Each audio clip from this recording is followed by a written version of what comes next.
네, 먼저 이렇게 오후 예배에서 설교하게 해주신 하나님과 갈릴리 교회 교인들에게 진심으로 감사의 인사를 드리겠습니다. 담임 목사님께서 교수는 쉽게 설명하고 조교는 세상에서 가장 어렵게 설명한다고 하신 적이 있습니다. 그래서 오늘 제가 아마 성도님들 이해가 안 되는 그런 곤경에 빠뜨릴 수도 있을 것 같은데, 그렇지만 너그럽게 이해해 주시고 잘 들어주셨으면 감사하겠습니다. 네, 몇 년 전 제가 아직 청년이던 시절에 같이 청년부를 다니던 누나와 이야기를 한 적이 있습니다. 그녀는 제게 이런 말을 했습니다. 나는 가끔 불안해. 왜냐면 내가 지금 하고 있는 신앙생활이 의미가 있는지 잘 모르겠어. 이렇게 말씀했거든요. 근데 이 누나는 중고등부 교사에 새벽 기도도 잘 나오는 되게 성실한 크리스천이었습니다. 그런 그녀 입에서 이런 말이 나오니까 굉장히 좀 의외더라고요. 또 한 번은 제가 카페에서 책을 읽고 있었는데 옆 테이블에서 집사님으로 추정되는 무리가 하는 말을 제가 잠깐 듣게 되었습니다. 어떤 말을 하셨냐면요. 나는 내가 구원 받았는지 불안하다. 구원에 확신이 없어서 좀 불안하다라는 말씀을 하셨습니다. 청년 시절 성도님들의 이런 솔직한 이야기를 듣다 보니까 겉으로는 잘 표현하지 않아도 저마다 나름대로 신앙의 불안이 있다는 것을 알게 되었습니다. 그때부터 저는 이 불안에 대해서 곰곰이 생각해 보았습니다. 제가 믿음의 궤도에 올라간 때가 중학교 1학년 말에서 중학교 2학년 정도입니다. 당시 제 신앙생활을 한마디로 정의하자면 응급실 신앙이었습니다. 수련회에서는 눈물을 흘리며 뜨겁게 기도하고 하나님을 만났는데 일상에 돌아오면 제 믿음이 다시 피폐해지는 그런 상황이 반복되었습니다. 그래서 수련회는 저한테 응급실이었어요. 네, 제 신앙이 다 죽어가다가 이제 수련회 가면 이제 살아나고 뭐 그런 느낌이었습니다. 그래서 수련회가 더 기다려졌는지도 모르겠습니다.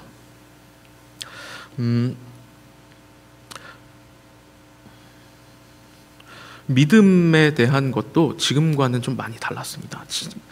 지금은 어떤 상황 하에서의 하나님에 대한 신뢰를 믿음이라고 저는 생각하고 있는데, 이 당시는 그냥 하나님에 대한 존재의 지적 동의였습니다. 왜냐하면 하나님이 있는지 없는지 이것이 너무 확실하지 않았기 때문입니다. 이 당시 제가 느꼈던 불안은 과연 하나님이 나와 함께 하시는가 이거였습니다. 왜냐하면 일상생활에서 하나님이 느껴지지 않았습니다. 그렇기 때문에 저는 항상 불안했습니다. 그러다가 제 믿음의 기념비적인 경험을 하게 됩니다. 저는 사회복무요원으로 병역을 이행했습니다. 그런데 이것이 가고 싶다고 바로 갈 수 있는 게 아닙니다. 여러분 혹시 사회복무요원에도 스펙이란 게 있는 거 알고 계십니까? 알고 계시죠? 네, 누구나 가고 싶은 시청이나 동사무소에 가기 위해선 스펙이 높아야 합니다. 이게 스펙이 다른 게 아니라 몇 번 떨어졌는지, 그리고 나이가 얼마나 많은지 이게 스펙이 됩니다. 예를 들어서 시청에 A와 B가 지원했는데 둘 다 3번 정도 떨어졌어요. 그리고 나머지가 2번이요. 그러면 일단 동일선상에서 이 A와 B를 놓습니다. 그리고 나서 판단하는 것이 이 둘 중 나이가 누가 더 많냐 이거예요. 이거에 따라서 선발하게 되는데 저는 당시 한 번 떨어졌고 23살이어서 중간 정도 스펙은 됐었어요. 그래서 제가 시청이나 구청은 감히 넘볼 수 없었고, 복지관 이런 데 가면은 뭐 하겠지 생각하고 지원을 했습니다. 그렇게 학교에 휴학서를 제출하고 좀 단기 알바를 하고 있었는데 제 생각과 다르게 좀 떨어졌어요. 그래서 알바를 1년 더 해야 되는 그런 상황에 처했습니다. 뭐 이런저런 알바를 구했습니다. 뭐 여기도 보고 저기도 보고 했는데 결국 제가 일하게 된 건 저기 응암동에 있는 KFC였습니다. 거기서 나름 재밌게 알바 생활을 이어갔습니다. 그래서 제 고민도 점점 깊어졌습니다. 목회의 길을 가는 것이 맞는가 계속 제게 물었습니다. 그러던 어느 날 여느 때와 마찬가지로 이런저런 고민을 하면서 침대에 누워서 눈물을 흘리고 있었는데 갑자기 인스타 DM이 왔습니다. 교회 형이 보낸 메시지였는데요. 이렇게 보냈어요. 우는 중? 이렇게 보낸 거예요. 네, 저는 소름이 돋았습니다. 마치 하나님이 저한테 말을 걸고 있는 것 같은 그런 느낌이 들었습니다. 이 경험은 제 신앙의 전환점이 되었습니다. 당시 저는 하나님에 대해 많은 물음이 있었습니다. 그중 하나가 이 세상 속에서의 하나님 활동이었습니다. 하나님이 아무리 전지전능한다 하실지라도 이 세상은 인과관계가 분명한 세상인데 이 속에서 과연 활동이 가능하실까 하는 의문이 있었습니다. 그래서 저는 기도라는 행위도 되게 회의적이었어요. 그런데 보란듯 하나님께서 이 사건을 통해 저에게 그분 자신을 드러내셨습니다. 왜냐하면 이거는 지극히 인과적인 사건이었기 때문입니다. 당시 저는 KFC에서 주방 포지션을 담당하고 있었습니다. 이 포지션이 이벤트에 굉장히 민감해요. 왜냐하면 무슨 복날, 치킨 이벤트 1+1 하면은 그날은 그냥 죽는 날입니다. 네. 당시 장사가 잘 안 돼서 주방은 저 혼자였거든요. 그래서 단톡방을 잘 확인해야 돼요. 그 날을 피하려면은 단톡방을 잘 확인해서 이날은 제가 일이 있을 것 같습니다. 말씀을 드려야 되는데 네. 여느 때와 마찬가지로 저는 단톡방을 확인하고 있었습니다. 그런데 점장님께서 한 사진을 탁 단톡방에 올리시는 거예요. 그 내용은 3일간 복날 기념 3일간 올데이 1+1이라는 거예요. 이거는 진짜 빼도 박도 못하게 저는 걸렸습니다. 당시 저는 거의 주 3, 4일을 하고 있었기 때문에 피할 수가 없는 그런 운명이었죠.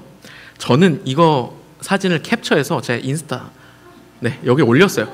그러니까 우는 중이라는 게 저걸 보고 우는 중이라고 보낸 거예요. 그러니까 외부인의 입장에서 보면 이건 지극히 인과적인 사건이에요. 그런데 이 사건의 당사자인 저한테 이건 하나님의 말씀이었습니다. 네. 저는 하나님을 의심했어요. 과연 인과관계 속에서 하나님은 활동하실 수 있을까? 나의 기도를 들으실 수 있을까? 이렇게 의심하고 있었는데 하나님은 보란듯 그 인과관계 안에서 저한테 말씀하셨습니다. 그 인과관계를 아주 자유롭게 헤엄치시는 분이 하나님이셨습니다. 그분은 자신이 창조한 피조물에 갇히는 그런 분이 아니셨습니다. 이것이 제 신앙의 터닝 포인트였습니다.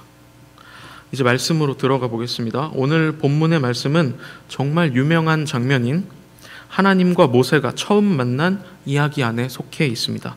잠시 설명을 드리면 모세가 양을 치러 광야를 지나 호렙산에 갔을 때 신기한 광경을 보게 됩니다. 떨기나무인데 불에 타고 있어요. 그런데 그 떨기나무가 소멸하지 않는 겁니다. 모세가 신기하게 여겨서 가까이 가자 이런 음성이 들려옵니다. 모세야, 모세야. 하나님께서 모세를 부르신 겁니다. 그러고 나서 하나님께서 모세에게 자신의 백성을 어떻게 구원할 것인지 구원의 계획을 말씀해 주십니다. 그리고 나서 바로에게 가라고 하십니다. 그런데 모세 입장에서는 굉장히 당황스럽죠. 방금 전까지만 해도 본인은 양을 치러 가고 있는데 갑자기 하나님이 불러서는 내가 이스라엘 백성을 구원할 테니 바로에게 가라 하면 황당하겠죠. 그래서 모세는 거절합니다. 그런데 하나님은 그 모세를 설득시킵니다. 모세는 설득이 됐나 봐요. 그래서 갈 텐데 이거 하나는 이야기해 주십시오. 당신의 이름이 무엇입니까? 라고 물어봅니다. 하나님한테. 지금 우리에게 이름 물어보는 게 대수냐? 이럴 수 있지만 당시 이스라엘에서는 이름이 곧 존재였습니다. 이름에서 그 사람 그리고 그 존재의 본질을 알 수 있었습니다. 모세는 증거가 필요했어요. 그래서 하나님께 어떤 분인지, 그러니까 나에게 말씀을 걸은 이분이 어떤 분인지 알기 위해 이름을 물어봤습니다. 그러나 하나님께서 이렇게 대답하십니다. 오늘 본문인 출애굽기 3장 14절을 세 번역으로 다시 한번 읽겠습니다. 하나님이 모세에게 대답하셨다. 나는 곧 나다. 너는 이스라엘 자손에게 이르기를 나라고 하는 분이 너를 그들에게 보냈다고 하여라. 아멘. 네, 모세의 기대는 산산조각이 납니다. 하나님께서는 나는 나야 또는 나는 스스로 있는 자야 라고 말씀하십니다. 정말 난해하기 짝이 없는 말씀이죠. 이거는 학자들의 호기심을 불러일으켰습니다. 많은 학자들이 이게 무슨 뜻인지 해석 시도를 했고요. 많은 답변을 내놓았습니다. 그 결과 세 가지 해석으로 나뉘는데 그중 하나가 저기 IM으로 번역된 히브리 동사를 히브리어 비동사인 하야 동사의 사역형으로 해석하는 겁니다. 네, 말이 어렵죠?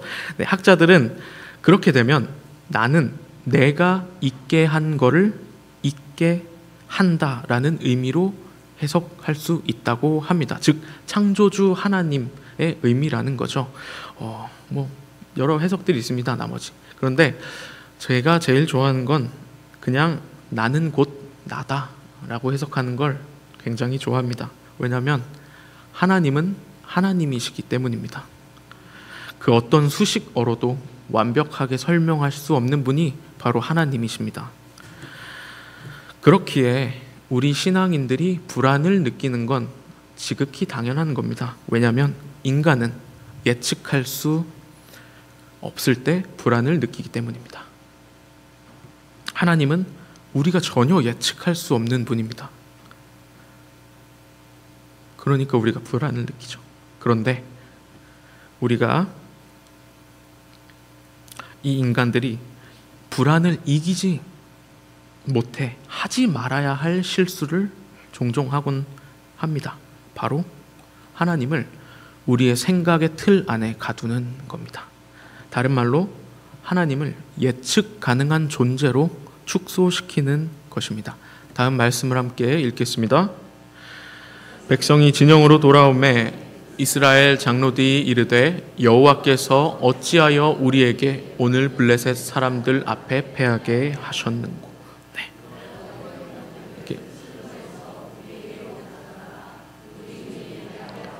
그것으로 우리를 우리 원수들의 손에서 구원하게 하자 하니. 아멘. 우리 신앙인이 가장 많이 하는 실수 중에 하나입니다. 이스라엘 백성들이 블레셋과의 전투를 벌이게 됐습니다. 그런데 처참하게 패배하고 맙니다. 2절의 기록을 보면 죽은 이스라엘 병사만 4천에 달한다고 합니다. 이스라엘 장로들은 이 상황이 도무지 이해가 되지 않았습니다. 그렇게 이런저런 생각과 고민을 한 끝에 언약궤를 가져와 싸움 중에 있게 하자고 합니다. 이렇게 하면 하나님이 자신을 도와주시리라 생각했던 모양입니다. 그렇게 언약궤가 이스라엘 진영에 도착을 했고 이스라엘의 사기는 하늘을 찌르게 됩니다. 다음 말씀을 함께 읽겠습니다. 4장 5절입니다. 여호와의 언약궤가 진영에 들어올 때에 온 이스라엘이 큰 소리로 외치매 땅이 울린지라. 그들은 땅이 울릴 정도로 환호성을 질렀습니다. 하나님이 우리 가운데 있다. 블레셋, 너넨 끝났어. 이 사실을 안 블레셋 병사들은 두려워 떨었습니다. 왜냐하면 누가 봐도 그 신이 그 진영에 임한 것 같이 느꼈거든요. 그렇게 전투가 시작됩니다. 그런데 이스라엘은 그 이전보다 더 큰 패배를 경험하게 됩니다. 성서는 이같이 말합니다. 10절, 11절 함께 읽겠습니다. 블레셋 사람들이 쳤더니 이스라엘이 패하여 각기 장막으로 도망하였고 사륙이 심히 커서 이스라엘 보병에 엎드려진 자가 3만 명이었으며 하나님의 궤는 빼앗겼고 엘리의 두 아들 홈니와 비느하스는 죽임을 당하더라. 그들은 자신을 도와주지 않는 하나님을 도저히 이해하지 못했습니다. 그래서 그들은 그들의 편협한 생각으로 하나님을 판단했고 조정했습니다. 그렇게 꼴랑 생각해낸 게 언약궤를 우리 진영에 가져와서 싸우게 하면 하나님이 우리를 도와주실 거야. 이거였습니다. 사랑하는 성도 여러분, 우리의 행동이 이스라엘의 백성과 같지 않은지 돌이켜봤으면 좋겠습니다. 우리의 신앙의 불안을 해소하기 위해서 하나님을 우리 생각 안에 가두고 있는지 안지는 우리가 돌아봐야 합니다. 만약 그렇다면 우리는 하나님이란 이름의 또 다른 우상 숭배를 하고 있는 것일지 모릅니다. 다음 말씀을 함께 읽겠습니다. 여호와께서 호렙산 불길 중에서 너희에게 말씀하시던 날에 너희가 어떤 형상도 보지 못하였은즉 너희는 깊이 삼가라. 성경은 하나님의 형상을 만드는 것을 철저하게 금지합니다. 왜냐하면 그분은 우리가 감히 표현할 수 없는 분이기 때문입니다. 이를 알 수 있는 게 이사야서의 말씀인데요. 함께 읽겠습니다. 여호와께서 이와 같이 말씀하시되 하늘은 나의 보좌요 땅은 나의 발판이니 너희가 나를 위하여 무슨 집을 지으랴 내가 안식할 처소가 어디냐. 네. 하나님 이런 분입니다. 이스라엘은 하나님의 이름을 어찌나 귀하게 여겼으면 그 이름을 잊어버립니다. 이게 무슨 말이냐고요? 혹시 사진을 보내주실 수 있으신가요? 네, 이것은 테트라그라마톤이라고 하는 하나님의 이름입니다. 어렵죠? 본래 히브리어는 모음 표기가 없습니다. 저게 다 자음이에요. 자음으로만 돼 있는데 그래서 구전으로 전해줘요. 이거는 이렇게 읽어야 된다. 구전으로 전해줍니다. 그런데 이 하나님의 이름이 너무 거룩해서 이스라엘 사람들은 이걸 읽을 때 어떻게 읽었냐면 아도나이, 주님이라는 뜻의 아도나이로 읽었습니다. 그렇게 계속 이것이 전승되어 왔고 이것을 어떻게 읽는지 발음을 소실하게 되었습니다. 저 히브리 글자가 요드 헤이 바브 헤인데요. 옆에 저게 알파벳을 우리가 알 수 있게 옮긴 거거든요. 이거를 학자들이 추정을 했는데 결론이 났습니다. 본래 이 이름은 야훼 혹은 야외랑 가까웠겠구나. 야, 허, 웨, 해 이런 느낌이죠. 이 학자들이 추정한 결론입니다. 이렇듯 성서는 무한하신 분으로 하나님을 표현합니다. 지금까지를 잠깐 정리하면 우리가 믿음이 생겨서 하나님을 섬기게 된다면 필연적으로 뒤따라오는 것이 불안이라고 말씀드렸습니다. 왜냐하면 불안을 우리가 예측할 수 없을 때 발생하기 때문이죠. 하나님은 우리의 예상을 아득히 뛰어넘는 분이고요. 그 믿음이 뛰어나던 모세도 하나님을 처음 만났을 때 이를 경험했습니다. 그래서 이런저런 방법으로 불안을 해결하려고 했죠. 그중 하나가 하나님의 이름을 물어보는 것이었습니다. 하지만 하나님은 나는 나다 라고 말씀하시면서 그 시도를 무산시킵니다. 그렇다면 우리는 이런 불안에 맞서서 어떻게 해야 할까요? 아이러니하게도 그 해결책은 우리를 불안으로 이끌었던 존재인 믿음입니다. 이번 감리교 여름 성경 학교의 주제가 바로 이 믿음인데요. 주제 해설에서 기독교 대백과 사전을 인용해서 믿음에 대해서 이렇게 설명하고 있습니다. 함께 읽겠습니다. 신학에서 믿음이란 인간이 절대자 또는 초월자를 이해하는 것이다. 믿음은 새로운 지식을 발견하는 것과는 대조적으로 계시에 응답하는 것이다. 네, 말이 어려운데 쉽게 설명하면 믿음이란 하나님이 어떤 분인지 아는 것입니다. 그럴 때 하나님이 하시는 일에 대한 신뢰가 가능하죠. 그런데 우리는 하나님을 아무리 알려고 해도 하나님을 알 수가 없습니다. 하나님께서 자신을 드러내야만 우리는 하나님을 알 수 있습니다. 이것을 계시라고 합니다. 하나님께서는 이 세상에 자신이 누구인지 드러내십니다. 다음 말씀을 읽어보겠습니다.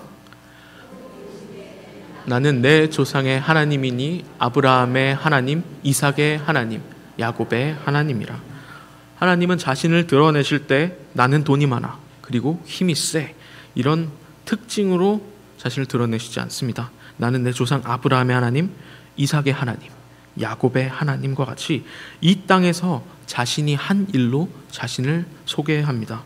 아브라함과 함께한 이야기, 그리고 이삭과 함께한 이야기, 야곱과 함께한 이야기가 곧 하나님에 대한 설명이자 그가 어떤 분인지 드러내는 요소였습니다. 하나님은 이처럼 사람과 동행하시면서 자신이 어떤 분인지 드러내십니다.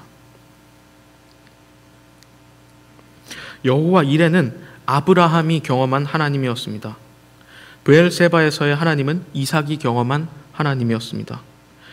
에서에게 자신을 지켜주신 하나님은 야곱이 경험한 하나님이었습니다. 이제 다시 한번 하나님께서 자신이 어떤 분인지 보여주시려 모세 앞에 내려오셨습니다.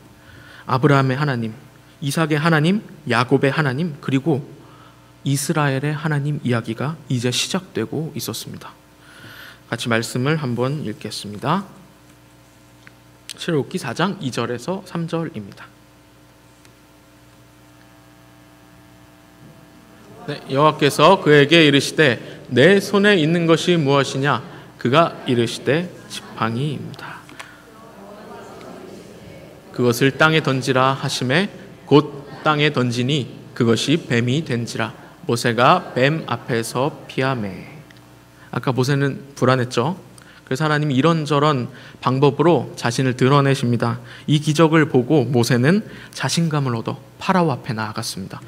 그에게 이스라엘을 해방해 줄 것을 요구했습니다. 그러나 파라오는 이전보다 더욱 심하게 이스라엘 백성을 탄압했습니다.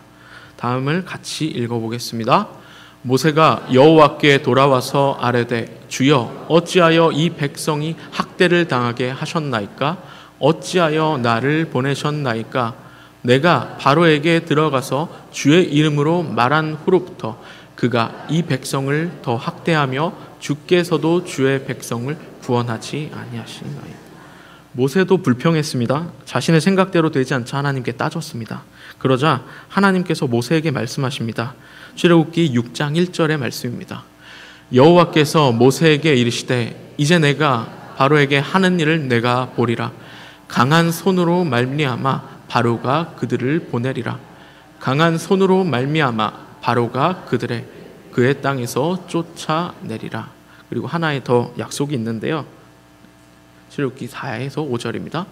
가나안 땅 곧 그들이 거류하는 땅을 그들에게 주기로 그들과 언약하였더니 이제 애굽 사람이 종으로 삼은 이스라엘 자손의 신음소리를 내가 듣고 나의 언약을 기억하노라. 하나님께서 모세에게 말씀하십니다. 이제부터 내가 하는 일을 잘 보렴. 내 손으로 너희를 해방시켜 줄 거야. 그리고 나는 내 조상 아브라함과 야곱에게 가나안 땅을 주기로 약속했단다. 그거 내가 이룰 거야. 모세는 이 말을 듣고 그리고 이 말이 이루어지는 것을 눈으로 보았습니다. 그렇게 점점 하나님이 어떤 분인지 알게 되었습니다. 마침내 10번째 재앙인 장자의 죽음, 이것이 이집트를 덮쳤고 파라오는 이스라엘을 자신의 땅에서 내보냅니다. 이 모든 사건을 경험한 모세는 하나님이 어떤 분인지 확실하게 알게 되었습니다. 그렇기에 홍해가 앞을 가로막고 뒤에는 파라오의 군대가 쫓아오는 절체절명의 상황 속에서 자신을 원망하는 백성들을 향해 이런 말을 합니다. 출애굽기 14장 13에서 14절의 말씀입니다. 모세가 백성에게 이르되 너희는 두려워하지 말고 가만히 서서 여호와께서 오늘 너희를 위하여 행하시는 구원을 보라. 너희가 오늘 본 애굽 사람을 영원히 다시 보지 아니하리라. 여호와께서 너희를 위하여 싸우시리니 너희는 가만히 있을지어라. 아멘. 사랑하는 성도 여러분, 여기서 처음에 불안에 떨었던 모세의 모습이 보이시나요? 아닙니다. 하나님은 모세에게 자신이 누구인지 계속해서 보여주셨고 모세는 하나님이 어떤 분인지 알아갔습니다. 그렇기에 불안은 어느샌가 온데간데 사라졌습니다. 모세 같은 경험은 아니지만 저 역시도 비슷한 경험을 했습니다. 하나님이 나와 함께 하시나? 인과율이 가득한 이 세상에서 어떻게 하나님이 활동하실까? 이런 불안은 하나님이 자기를 계시하시자 사라졌습니다. 다른 말로 하나님을 알아가자 사라졌습니다. 신학은 이것을 믿음이라고 합니다. 이제 우리의 이야기가 시작되었습니다. 아브라함의 하나님, 이삭의 하나님, 야곱의 하나님, 모세의 하나님, 그리고 이제 우리 차례입니다. 부디 바라기는 모세같이 하루하루 하나님을 알아가고 믿음이 굳세져서 우리 인생에 어떤 시련이 다가와도 모세와 같이 담대히 이겨내는 갈릴리 교회 구성원들이 되기를 간절히 기도하겠습니다.